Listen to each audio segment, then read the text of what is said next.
দিনের শুরুটা অনেকেই করে থাকেন পত্রপত্রিকা পড়ার মধ্য দিয়ে। তাদের জন্য আমাদের এই আয়োজন।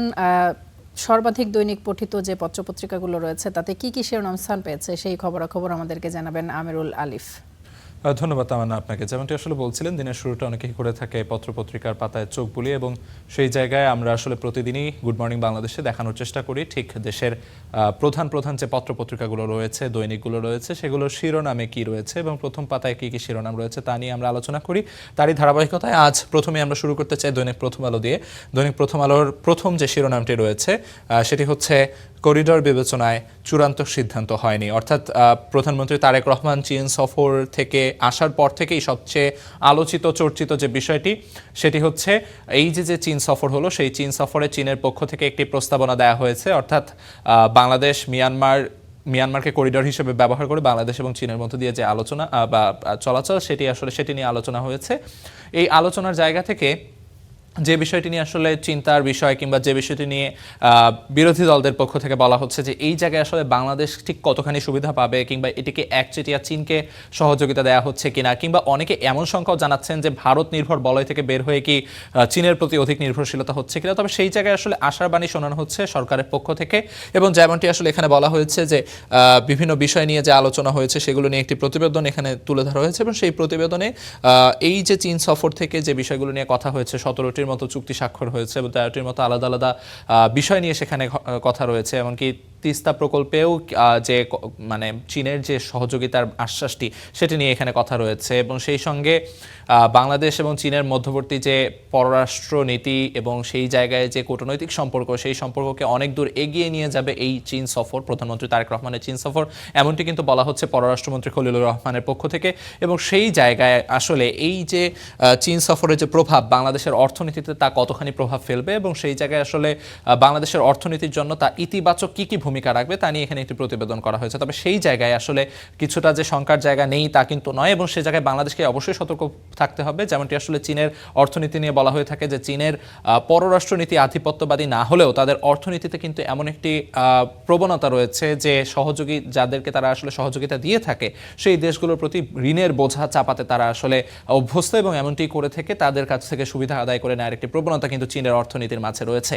এবং সেই জায়গায় আসলে বাংলাদেশকে কৌশলী হতে হবে, বাংলাদেশকে বেশ বিবেচনা করে ধীর পায়ে আসলে এগোতে হবে, যেন চীনের এই জায়গা থেকে বাংলাদেশের সর্বোচ্চ জাতীয় স্বার্থটুকুকে তুলে আনা যায়। এই বিষয়টি নিয়ে আসলে প্রতিবেদনে কথা রয়েছে। এছাড়া অন্য যে প্রসঙ্গ রয়েছে সেটি নিয়ে যদি কথা বলতে হয়, বিদ্যুৎ পরিস্থিতি নিয়ে এখানে একটি প্রতিবেদন করা হয়েছে। ছুটির দিনেও বিদ্যুৎ ঘাটতি, লোডশেডিং বেশি গ্রামে। অর্থাৎ যেমনটি আসলে হয়ে থাকে বর্তমানে এই যে গরমের সময় যেমনটি আসলে শঙ্কার জায়গা থাকে যে লোডশেডিংয়ের একটি প্রবণতা থাকে, বিশেষ করে শহর এলাকার চাইতে গ্রামাঞ্চলে এই লোডশেডিংয়ের প্রবণতা বেশি থাকে। এই লোডশেডিংয়ের প্রভাবে কিন্তু দেশের কৃষি ব্যবস্থা, সেচ ব্যবস্থা নানাভাবে ক্ষতিগ্রস্ত হয়। তো সেই বিষয়গুলো নিয়ে এখানে প্রতিবেদন করা হয়েছে। যেমনটি আসলে বলা হয়েছে 3 সপ্তাহ ধরে সাপ্তাহিক ছুটির দিন শুক্র এবং শনিবার গড়ে 2000 মেগাওয়াটের বেশি লোডশেডিং হয়েছে। অর্থাৎ এই তথ্যটি দেওয়ার মাধ্যমে পাওয়ার গ্রিড বাংলাদেশ পিজিবির যে সমীক্ষা, সেই সমীক্ষার আলোকে এখানে তুলে ধরা হয়েছে যে আসলে আগে যে প্রবণতাটি ছিল না, অর্থাৎ ছুটির দিনে কিন্তু লোডশেডিং কিংবা বিদ্যুৎ সংযোগের যে এই যে একটি বিভ্রাট, সেই ব্যাপারটি কিন্তু আগে ছিল না, আগে এই প্রবণতাটি ছিল না, এমন কথা বলা হচ্ছে। এবং সেই জায়গায় আসলে ছুটির দিনে এই লোডশেডিংটি আসলে একটি চিন্তার বিষয় হয়ে দাঁড়িয়েছে। এ পর্যায়ে আরও একটি শিরোনাম রয়েছে পাশেই, সেটি হচ্ছে যুক্তরাষ্ট্র এবং ইরানের মাঝে যে শান্তি আলোচনা চলছিল, সেই শান্তি আলোচনায় যে অনেকখানি অগ্রগতিও হয়েছিল। যুক্তরাষ্ট্রের পক্ষ থেকে ইরানের তেল বিক্রি সহ বিভিন্ন বিষয়ে যে নিষেধাজ্ঞা সেটিও তুলে দেওয়া হয়েছিল। তবে এই আলোচনার মাঝে উপসাগরীয় অঞ্চলে কিন্তু দুই দেশেরই পাল্টাপাল্টি হামলা এই শান্তি আলোচনাকেই পুরোপুরি ঝুঁকিতে ফেলে দিয়েছে। যেমনটি আসলে বলা হয়েছে, ইরান ও যুক্তরাষ্ট্রের পাল্টাপাল্টি হামলায় ঝুঁকিতে যুদ্ধবিরতি। অর্থাৎ এই জায়গায় ওয়াশিংটন এবং তেহরানের মধ্যবর্তী যে উত্তপ্ত পরিস্থিতি, সেই উত্তেজনার রেশ ধরে যুদ্ধবিরতি কিন্তু শঙ্কার মাঝে পড়ে যেতে পারে, এবং সেই জায়গায় আসলে পাল্টাপাল্টি হামলা যদি এভাবেই চলতে থাকে তাহলে আসলে যুদ্ধবিরতি মুখ থুবড়ে পড়বে, এমনটি বলা হচ্ছে এই প্রতিবেদনে। এর পাশাপাশি বিশ্বকাপ ফুটবল চলছে, স্বাভাবিকভাবে বিশ্বকাপ ফুটবল নিয়ে এখানে শিরোনাম করা হবে।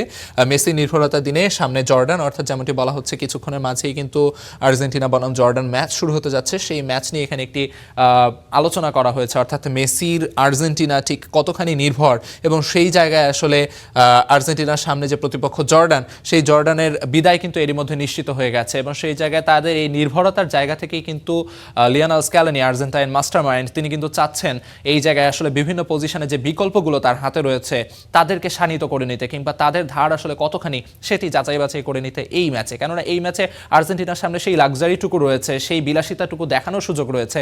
কেননা প্রথম দুই ম্যাচে তারা যেভাবে আসলে জয় তুলে নিয়ে তাদের গ্রুপ পর্ব শেষ করেছে, গ্রুপ চ্যাম্পিয়ন হিসেবে তাদের গ্রুপ পর্ব শেষ করেছে, এই জায়গায় আসলে তাদের সেই বিলাসিতা দেখানোর সুযোগটি কিন্তু তাদের তৈরি হয়ে গেছে। এবং সেই জায়গায় লিওনেল স্ক্যালোনি যেমনটি আসলে বলেছিলেন, শুরুর একাদশে মেসির নামার তেমন কোনো সম্ভাবনা নেই, শেষ 60 মিনিট কিংবা 70 মিনিট পরে গিয়ে হয়তো মেসিকে তারা নামাবেন। এবং সেই জায়গায় আসলে মেসির পক্ষ থেকেও যেমনটি বলা হচ্ছিল নির্ভর মেসি, কেননা গোল্ডেন বুটের রেস নিয়েও যদি চিন্তা করা হয়, সেই জায়গায় তার যে প্রধান প্রতিপক্ষ যারা রয়েছে, অর্থাৎ যারা তার ঠিক কাছাকাছি গোল সংখ্যায় যারা রয়েছে, সেই কিলিয়ান এমবাপ্পে, এরলিং হালান্ড, তারা কিন্তু শেষ ম্যাচে গোল পাননি, এবং সেই জায়গায় আসলে মেসি কিছুটা নির্ভর। অর্থাৎ এই ম্যাচে তার গোল পাওয়া না পাওয়ায় আসলে গোল্ডেন বুট রেসে তার তেমন কোনো ক্ষতি বা কিছু যায় আসছে না, এবং সেই জায়গা থেকে মেসিকে আসলে পরবর্তীতে 70 মিনিটের পরে নামালেও সেটি নিয়ে আসলে মেসির তেমন কোনো চিন্তার জায়গা নেই। এর পাশাপাশি অন্যান্য পজিশন নিয়ে যদি কথা বলি, যেমনটি আসলে এর পাশে আলমাদাকে হয়তো মেসির পজিশনে লিওনেল স্ক্যালোনি খেলিয়ে দেখতে চাবেন, এবং সেই জায়গায় আলমাদার সক্ষমতাটি পুরোপুরি হয়তো বের করে আনার চেষ্টা করা হবে। এর পাশে যদি ডিফেন্স নিয়ে কথা বলা হয়, ডিফেন্সে কিন্তু নতুন ফরমেশনে হয়তো দেখা যেতে পারে, অর্থাৎ যেমনটি আসলে বাকি দুই ম্যাচে ক্রিশ্চিয়ান রোমেরো এবং লিজান্দ্রো মার্টিনেজ তারা খেলে আসছিলেন, সেই জায়গায় হয়তো ওতামেন্ডি কিংবা মার্কোস সেনেসি এদেরকে হয়তো খেলানো যেতে পারে। সেই জায়গাগুলো হয়তো লিওনেল স্ক্যালোনি বাজিয়ে দেখবেন, অর্থাৎ ঠিক নকআউট পর্বের আগে আর্জেন্টিনার পূর্ণ সক্ষমতার জায়গাগুলো নিয়ে হয়তো লিওনেল স্ক্যালোনি নানা রকম পরীক্ষা নিরীক্ষা আজকের ম্যাচে হয়তো চালাতে পারেন, সেই জায়গাগুলো নিয়ে কিন্তু কথা বলা হচ্ছে। এর পাশাপাশি হাম নিয়ে একটি প্রতিবেদন করা হয়েছে। মারা যাওয়া 92% শিশুর হামের টিকা পায়নি, অর্থাৎ যে শিশুরা আসলে হামে আক্রান্ত হয়ে মারা গেছেন তাদের বেশিরভাগ প্রায় 92%ই কিন্তু হামের টিকা না পাওয়ার জন্যই এই বিপর্যয়টি হয়েছে, এমনটি বলা হয়েছে। মারা যাওয়া শিশুদের প্রায় 26%-এর বয়স ছিল 9 মাসেরও নিচে, যেমনটি আসলে হয়ে থাকে। 6 মাসের নিচের বয়সী যারা শিশু রয়েছে তাদের তো আসলে টিকা দেওয়া হয় না, এবং সেই টিকা না দেওয়ার কারণে তাদের মাঝে একটি যে হামের ঝুঁকি সেটি তো থাকেই। তার পাশাপাশি 9 মাসের নিচে যারা রয়েছে সেই শিশুদের মাঝেও যেমনটি আসলে হয়ে থাকে, টিকা দেওয়ার পরপর সেটির কার্যকারিতা নিয়ে কিছু প্রশ্ন থাকে। সেই বিষয়গুলোর কারণে কিন্তু এই যে হামের সংখ্যা, সেই জায়গাটি নিয়ে আসলে একটি প্রতিবেদন করা হয়েছে। এ পর্যায়ে যদি আমরা দৈনিক সমকাল দেখতে চাই, দৈনিক সমকালের প্রথম পাতায় কি কি শিরোনাম রয়েছে? স্বাভাবিকভাবেই প্রধানমন্ত্রী তারেক রহমানের চীন সফর, এবং সেই চীন সফর থেকে কি কি বিষয়ে উঠে এসেছে, বা বাংলাদেশের কি কি আসলে প্রাপ্তি বা প্রাপ্তির জায়গাগুলো কি, সেগুলো নিয়ে এখানে একটি প্রতিবেদন করা হয়েছে। বন্দর, তিস্তা করিডোর প্রতিরক্ষায় সহযোগিতার পথে ঢাকা বেইজিং, অর্থাৎ এখানে আরেকটি বিষয় বলে রাখা প্রয়োজন, যেমনটি আসলে প্রথম আলোতে আমরা বলছিলাম যে এই যে প্রধানমন্ত্রী চীন সফর, সেই চীন সফরে কিন্তু আরেকটি বিষয় উঠে এসেছে, সেটি হচ্ছে দুই দেশের অর্থাৎ বাংলাদেশ এবং চীনের মাঝে পররাষ্ট্র এবং প্রতিরক্ষা বিষয়ক মন্ত্রী যারা থাকবেন তাদের মাঝে নিয়মিত ব্যবধানে কিন্তু আসলে আলোচনা চলতে থাকবে, অর্থাৎ দ্বিপাক্ষিক আলোচনাগুলো চলতে থাকবে, অর্থাৎ 2+2 যে বৈঠক, সেই বৈঠকের মধ্য দিয়ে কিন্তু দুই দেশই আসলে তাদের মধ্যে যে প্রযুক্তি বিনিময় কিংবা প্রতিরক্ষা প্রযুক্তি, এই জায়গাগুলোতে আসলে তাদের মধ্যে নানা রকম সম্পর্কের যে উন্নয়নের জায়গাগুলো রয়েছে সেগুলো কিন্তু দ্বার উন্মোচন হয়েছে এই সফরের মধ্য দিয়ে। পাশাপাশি এই জায়গায় মংলা বন্দর এবং শিল্পাঞ্চলে চীনের সহযোগিতার একটি প্রস্তাবের কথা বলা হয়েছে। সেই সঙ্গে তিস্তা প্রকল্পে কারিগরি সহযোগিতা চীনের পক্ষ থেকে চাওয়া হয়েছে, এবং সেরকম সহযোগিতা হয়তো পাওয়া যাচ্ছে। এবং মিয়ানমার হয়ে যে অর্থনৈতিক করিডোরের প্রস্তাব চীনের পক্ষ থেকে করা হয়েছে, সেই বিষয়টি এই প্রতিবেদনে বলা হয়েছে। এর পাশাপাশি আর যে শিরোনামগুলো রয়েছে সেগুলো নিয়ে যদি কথা বলতে হয়, কিশোরকে নিষ্ঠুর নির্যাতন, নিভেছে চোখের আলো, অর্থাৎ এই জায়গায় সাভার এলাকায় কিন্তু কিশোরের উপর হামলা হয়েছে, এবং সেই হামলার ফলে তার চোখের আলো, অর্থাৎ তিনি চোখ হারিয়েছেন বা দৃষ্টিশক্তি হারিয়েছেন, সেই বিষয়টি এখানে তুলে উঠে এসেছে, এবং সেই সঙ্গে কিন্তু প্রতিবেদনের কথা, এই প্রতিবেদনের যে মামলার বিষয়টি সেটিও কিন্তু উঠে এসেছে। এর পাশের যে শিরোনামটি রয়েছে সেটির দিকে যদি তাকাই, সেখানে আসলে বলা হচ্ছে তুরাগ নদ থেকে 3 তরুণের লাশ উদ্ধার, অর্থাৎ সাম্প্রতিক সময় যেমনটি হয়েছে আসলে যে রাজধানীর তুরাগ নদে সেখানে কিন্তু 3 তরুণের লাশ খুঁজে পাওয়া গেছে, সেটি নিয়ে এখানে একটি প্রতিবেদন করা হয়েছে। সেই সঙ্গে আন্তর্জাতিক বিষয়ে যেমনটি আসলে প্রথম আলোতেও বলা হচ্ছিল, ইরান যুক্তরাষ্ট্রের পাল্টাপাল্টি হামলায় কিন্তু কিন্তু সমঝোতা চুক্তি যেটি সেটি কিন্তু আসলে ঝুঁকির মুখে পড়েছে, অর্থাৎ এমন একটি শঙ্কার জায়গা তৈরি হয়েছে যে এই যুদ্ধবিরতি হয়তো সেখানে টিকছে না, এমন শঙ্কা কিন্তু আন্তর্জাতিক সম্পর্ক বিশ্লেষকদের পক্ষ থেকে বলা হয়েছে। যেমনটি আসলে শান্তি আলোচনা শুরুতেই বলা হচ্ছিল, সেখানেও কিছু শঙ্কার জায়গা ছিল যে শান্তি আলোচনার শুরুতে ইরানের পক্ষ থেকে 14টি শর্ত দিয়ে দেওয়া হয়েছিল। সেই শর্তের পরিপ্রেক্ষিতে কিন্তু প্রথম দফাতে ইসরায়েলের পক্ষ থেকে যে লেবাননে হামলা, সেটি একটি শর্ত ভঙ্গের জায়গা ছিল, যে দাবি ইরানের পক্ষ থেকে বলা হয়েছে। এবং ইরানের পক্ষ থেকে এই দাবি তুলে কিন্তু তাদের যে রেভলিউশনারি গার্ড কর্পস অর্থাৎ আইআরজিসি, তারা কিন্তু আবার পাল্টা হামলা চালিয়েছে। এই যে পাল্টা হামলা, তার পরিপ্রেক্ষিতে যুক্তরাষ্ট্রের পক্ষ থেকে মার্কিন প্রেসিডেন্ট ডোনাল্ড ট্রাম্প তিনি কিন্তু বলেছিলেন যে এই পাল্টা হামলা চলতে থাকলে হয়তো যুক্তরাষ্ট্র পাল্টা জবাব দেবে এবং ইরানও ছেড়ে কথা বলবে না, যেমনটি আসলে আব্বাস আরাকচির পক্ষ থেকে ইরানের পক্ষ থেকে আব্বাস আরাকচি যেমনটি জানিয়েছিলেন। তো সেই জায়গায় এই যে পাল্টা হামলা এবং একে অপরের প্রতি হুমকি হুঁশিয়ারি, এই সব কিছু মিলে কিন্তু যুদ্ধবিরতি মোটামুটি শঙ্কার জায়গায় চলে গেছে, এমনটি আসলে এখানে বলা হচ্ছে। সেই সঙ্গে একটি বিশেষ প্রতিবেদন এখানে করা হয়েছে, সেটি হলো এবার কৃষকের চোখের পানি ঝরাচ্ছে পেঁয়াজ। যেমনটি আসলে কিছুদিন আগে সংবাদে দেখানো হচ্ছিল, খবরে দেখানো হচ্ছিল, প্রতিবেদন করা হয়েছিল যে ন্যায্য মূল্য না পেয়ে কিন্তু পেঁয়াজ চাষি যারা রয়েছেন তারা অনেকে ন্যায্য মূল্য না পাওয়ার কারণে তারা আশাহত কিংবা তারা হতাশ, অর্থাৎ এই যে পেঁয়াজের যে উৎপাদন খরচ, সেই খরচ তাদের উঠে আসছে না, এমন দাবিও কিন্তু তাদের পক্ষ থেকে করা হচ্ছে। এবং বেশ কিছু জায়গায়, বাংলাদেশের বেশ কিছু জায়গায় কিন্তু এমন হয়েছে যে পেঁয়াজ চাষি যারা রয়েছেন তারা উপযুক্ত দাম না পেয়ে ক্ষোভ জানিয়েছেন এবং প্রতিবাদ স্বরূপ তারা পেঁয়াজ নদীর পানিতে ফেলে দিয়ে তাদের প্রতিবাদটি জানিয়েছেন, এমন কথাও কিন্তু খবরে উঠে এসেছে। তো সেই বিষয়গুলো নিয়ে এখানে একটি প্রতিবেদন করা হয়েছে। পেঁয়াজের ন্যায্য মূল্য না পাওয়ার কারণে কৃষকদের মাঝে যে হতাশা তৈরি হয়েছে, সেটি আসলে এই প্রতিবেদনে বলা হয়েছে। এ পর্যায়ে যদি আমরা দেখি খেলার খবরে, এখানে যেমনটি বলা হয়েছে স্বাভাবিকভাবে আর্জেন্টিনার ম্যাচ, সেটি আসলে এখানে উঠে এসেছে, অর্থাৎ মেসিদের সামনে দুরন্ত কেপ ভার্দে, এই শিরোনামে মেসির যে নকআউট পর্বের প্রথম ম্যাচ আর্জেন্টিনার যে কেপ ভার্দের বিপক্ষে হবে, সেটি এখানে বলা হয়েছে। সেই সঙ্গে ফ্রান্সের ম্যাচ নিয়েও এখানে কথা রয়েছে, যেমনটি আসলে শেষ ম্যাচে ফ্রান্স যেমনটি 4-1 গোলে নরওয়েকে হারিয়েছে, সেখানে উসমান দেমবেলে হ্যাট্রিক করেছে, এই বিষয়গুলো এখানে প্রতিবেদনে উঠে এসেছে। তো এই ছিল মোটামুটি দৈনিক সমকালে। এ পর্যায়ে যদি আমরা দৈনিক যুগান্তরে দেখতে চাই শিরোনামে কি রয়েছে, সেখানেও কিন্তু প্রথম দুইটি শিরোনাম আসলে প্রধানমন্ত্রী তারেক রহমানের যে চীন সফর, সেটি আসলে উঠে এসেছে। যেমনটি আসলে প্রথম শিরোনামটি যদি বলা হয় ফার্স্ট বাংলাদেশ নীতির প্রথম সাফল্য, অর্থাৎ এখানে কিন্তু প্রধানমন্ত্রী তারেক রহমানের যে চীন সফর, সেই চীন সফরে যে তিস্তা এবং অর্থনৈতিক করিডোরে যে গুরুত্ব আরোপ করে যে কথাগুলো বলা হচ্ছে, সেগুলোকে বাংলাদেশের সাফল্য হিসেবে দেখা হচ্ছে। এবং এখানে কিন্তু পররাষ্ট্রমন্ত্রী ডক্টর খলিলুর রহমান তার যে পদক্ষেপ, সেই পদক্ষেপেও তার একটি উক্তি এখানে করা হয়েছে, কৌশলগত স্বার্থ এগিয়ে নেওয়ার ক্ষেত্রে গুরুত্বপূর্ণ সাফল্য অর্জিত হয়েছে, যেমনটি আসলে পররাষ্ট্রমন্ত্রীর পক্ষ থেকে দাবি করা হচ্ছে। সেই জায়গায় এখানে যেমনটি আসলে প্রথম আলো কিংবা দৈনিক সমকালে আমরা বলছিলাম যে চীন সফরে যে বাংলাদেশ যে বিষয়গুলো নিয়ে আলোচনা হয়েছে বা যে প্রযুক্তি সহায়তা সহ নানা বিষয় যে এখানে উঠে এসেছে, সেগুলো এখানে প্রতিবেদনে বলা হয়েছে। সেই সঙ্গে আর যুক্তরাষ্ট্র ইরানের বিষয়টিও স্বাভাবিকভাবে উঠে এসেছে।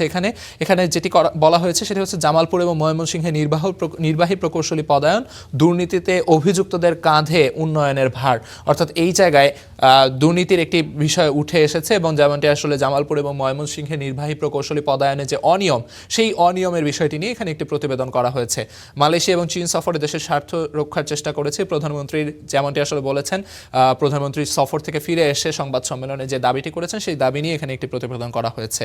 সেই সঙ্গে খেলার খবর এখানে রয়েছে স্বাভাবিকভাবে আর্জেন্টিনার সামনে কেপ ভার্দে, জাপানকে পেল ব্রাজিল, অর্থাৎ নকআউট পর্বে কার প্রতিপক্ষকে, সে বিষয়টি নিয়ে এখানে একটি প্রতিবেদন করা হয়েছে। সেই সঙ্গে ঠিক গত দিনের যে ম্যাচটি ছিল, অর্থাৎ ফ্রান্স নরওয়ে ম্যাচ, সেই ম্যাচ নিয়ে এখানে প্রতিবেদন করা হয়েছে। দেমবেলের হ্যাট্রিক, এমবাপ্পে হল্যান্ড লড়াই হলো না, যেমনটি আসলে আশা করা হচ্ছিল, সেই আশায় যে আসলে মোটামুটি জল ঢেলে দেওয়া হয়েছে। এমবাপ্পে তেমন গোল পাননি এবং সেই সঙ্গে এর্লিং হাল্যান্ডকেও কিন্তু বেঞ্চে বসিয়ে রাখা হয়েছিল, সে বিষয়টি নিয়ে এখানে প্রতিবেদনে বলা হয়েছে। এ পর্যায়ে যদি আমরা দৈনিক আমার দেশে দেখতে চাই, দৈনিক আমার দেশে প্রথম পাতায় কি উঠে এসেছে, স্বাভাবিকভাবেই চীন সফরের বিষয়টি এখানে উঠে এসেছে, যেটি আসলে অন্যান্য পত্রিকাতেও আমরা বলছিলাম। সেই সঙ্গে এখানে একটি বিশেষ প্রতিবেদন করা হয়েছে, বিচারে ধীরগতি, শহীদ পরিবারে হতাশা, অর্থাৎ জুলাই বিপ্লবের পরবর্তীতে তাদের যে হত্যা মামলা কিংবা সবকিছু মিলে যে মামলাগুলো হয়েছিল বিশেষ ট্রাইব্যুনালে, সেই মামলাগুলোর যে বিচার কার্য সম্পন্ন হওয়ার কথা ছিল, সেই বিচারগুলো নিয়ে যে ধীরগতি, সেই ধীরগতি নিয়ে যে শহীদদের পরিবারে যে হতাশা তৈরি হয়েছে, সেই হতাশার বিষয়গুলোকে তুলে ধরে এখানে একটি প্রতিবেদন করা হয়েছে। এখানে যেমনটি বলা হয়েছে মামলা তদন্তে দীর্ঘসূত্রিতা রয়েছে, গ্রেফতার হলেও বিচার শুরু হয়নি আওয়ামী লীগের 11 শীর্ষস্থানীয় নেতার, এমনটি আসলে বলা হচ্ছে। সেই সঙ্গে অন্য যে প্রতিবেদন রয়েছে, সেখানে আসলে এলিফ্যান্ট রোডে আইনজীবীর চেম্বারে আগুন, 2 জনের মৃত্যু। পাশাপাশি দালাল সিন্ডিকেটের দখলে মিটফোর্ড হাসপাতাল, যেমনটি আসলে হাসপাতালে, সরকারি হাসপাতালগুলোতে যেমন হয়ে থাকে, যারা এখানে সেবা প্রার্থী বা চিকিৎসা প্রার্থী হিসেবে যারা সেখানে যান, সেখানে কিন্তু তাদেরকে সিন্ডিকেট কিংবা দালালদের একটি দৌরাত্ম্য পোহাতে হয়। এই ঘটনাগুলো এখানে তুলে ধরা হয়েছে এবং সেটি নিয়ে এখানে প্রতিবেদন করা হয়েছে। পাশাপাশি ভেনেজুয়েলার ভূমিকম্প নিয়ে এখানে বলা হয়েছে। এরই মধ্যে কিন্তু গতদিন আমরা যেমন বলছিলাম নিহতের সংখ্যা 900-র কিছু বেশি ছিল, কিন্তু সেটি কিন্তু আজ প্রায় 1400 ছাড়িয়েছে। এই বিষয়টি নিয়ে এখানে প্রতিবেদনে বলা হয়েছে। একই সঙ্গে ইতালিতে বাংলাদেশি যে পরিবার, একই পরিবারে 3 জনকে যে কুপিয়ে হত্যা করা হয়েছে, সেটিও এখানে প্রতিবেদনে উঠে এসেছে। সেই সঙ্গে স্বাভাবিকভাবেই আর্জেন্টিনা ব্রাজিলের যে প্রতিপক্ষ যারা হবে রাউন্ড অফ 32-তে, সেটি নিয়ে এখানে প্রতিবেদন করা হয়েছে। এ পর্যায়ে যদি দ্য নিউ এজে কি কি এসেছে সংক্ষেপে যদি সেটি বলে রাখতে চাই, দ্য নিউ এজে যেমনটি আসলে উঠে এসেছে সেখানে রয়েছে Dhaka Beijing to launch feasibility study, অর্থাৎ যেমনটি আসলে এখানে রয়েছে সেই বিষয়গুলো নিয়ে এখানে প্রতিবেদনে বলা হয়েছে। এ পর্যায়ে যদি আমরা দ্য নিউ এজের অন্য যে শিরোনামগুলো রয়েছে সেটি নিয়ে যদি কথা বলতে হয়, এখানে যেমনটি আসলে ঢাকা বেইজিংয়ের বিষয়টি উঠে এসেছে, সেই সঙ্গে World Bank okays 1.1 billion in new loans, অর্থাৎ নতুন লোনের বিষয়টি নিয়ে এখানে প্রতিবেদন করা হয়েছে। মিজাইলস ডেথ ক্রস 700, অর্থাৎ হামে আক্রান্ত মৃত্যুর সংখ্যা বেড়েছে, সেটি এখানে উঠে এসেছে। সেই সঙ্গে Iran US trade fire in worst post deal clash, অর্থাৎ চুক্তি পরবর্তীতে যে ইরান ইউএসের মাঝে যে পাল্টা হামলা, সেগুলো নিয়ে এখানে কথা বলা হয়েছে। তো মোটামুটি দ্য নিউ এজ পত্রিকায় এই ছিল আসলে নিউ এজ পত্রিকার সবশেষ বা শিরোনামে যে বিষয়গুলো উঠে এসেছে। সেই সঙ্গে আমরা আসলে আজকের যে পত্রপত্রিকাগুলো যে শিরোনাম, সেই শিরোনামগুলো নিয়ে আমরা কথা বলার চেষ্টা করছিলাম। তো মোটামুটি এই ছিল আসলে আজকের দৈনিকগুলোর প্রধান শিরোনাম। এ পর্যায়ে আমরা ফিরে যেতে চাই আমাদের মূল স্টুডিওতে। সেখানে আছেন আমাদের সহকর্মী তাসফিয়া তামান্না। আলিফ, অসংখ্য ধন্যবাদ আপনাকে আমাদের সঙ্গে যুক্ত হয়ে পত্রপত্রিকার খবরাখবরের শিরোনামগুলো জানাচ্ছিলেন।